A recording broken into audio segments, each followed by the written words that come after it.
ಯವ್ವ ಯಾಕಪ್ಪ ಜಲ್ದಿ ಬರ್ಬೇ. ಯಾಕ ಅಂಥದ್ದೇನು ಅರ್ಜೆಂಟ ತಗೋ ಈಗ ಶಾವಿಗೆ ಉಪ್ಪಿಟ್ಟು ಮಾಡೀನಿ.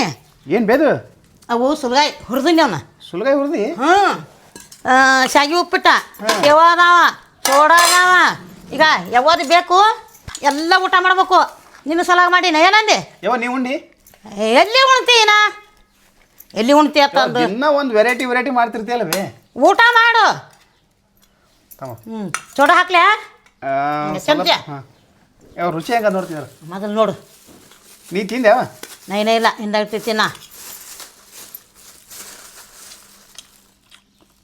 ಹೆಂಗಾಗೈತಿ? ಓ ಏನು ಬರ್ಬೇಕಾದ್ರೆ ಇಡೀ ಅದಕ್ಕೆ ಸೇವು ಹಾಕೋ ಮತ್ತೆ ಚಲೋ ಆಗುತ್ತೆ. ಸೇವ್ ಹಾಕೊಂಡು ಟೇಸ್ಟ್ ಮಾಡ್ಯಾವ. ಚೋಡ ಹಾಕ್ಲ್ಯಾ? ಹೆಂಗೈತೆ? ಏ ಮಸ್ತಾಗದ ಬೇ. ಸೇವ್ ಚೋಳ ಸ್ವಲ್ಪ ಹಾಕ್ಬೇಕು. ಹಾಕ್ತೀನಿ ಅಂದ್ರೆ ಸಾಕಲ್ಲ. ಹೊಟ್ಟೆ ತುಂಬೋಣಗ ಇಲ್ಲಿ ಇಟ್ಟಿ ನೋಡು. ಹಾಕೊಂಡು ನೋಗ ಸರಿಗೆ ನೀರದ ಇಲ್ಲಿ. ಈಗ ಬೋಗೋಣೆ ನೋಡ್ರಿ ಫ್ರೆಂಡ್ಸ, ಶಾಂಗಿ ಉಪ್ಪಿಟ್ರಿ ಶೇವಾ ಚೋಡ ಹಾಕೊಂಡು ತಿಂದ್ರೆ ಭಾರಿ ಟೇಸ್ಟ್ ಆಗುತ್ತೆ. ಹಾಗೆ ಬೇಕಂತದ ಸುಲ್ಗಾಯಿ ಹುರಿದಾಳ ನಮ್ಮವ್ವ, ಸೇವಾ ಅದಾವು, ಹಂಗೆ ನೀರು ತಂದಾಳ. ನೀವು ಹಿಂಗೆ ಅಷ್ಟೇ ತಿನ್ರಿ ಮನ್ಯಾಗ. ಬಾಯ್ ಹೇಳವ. ಬಾಯ್.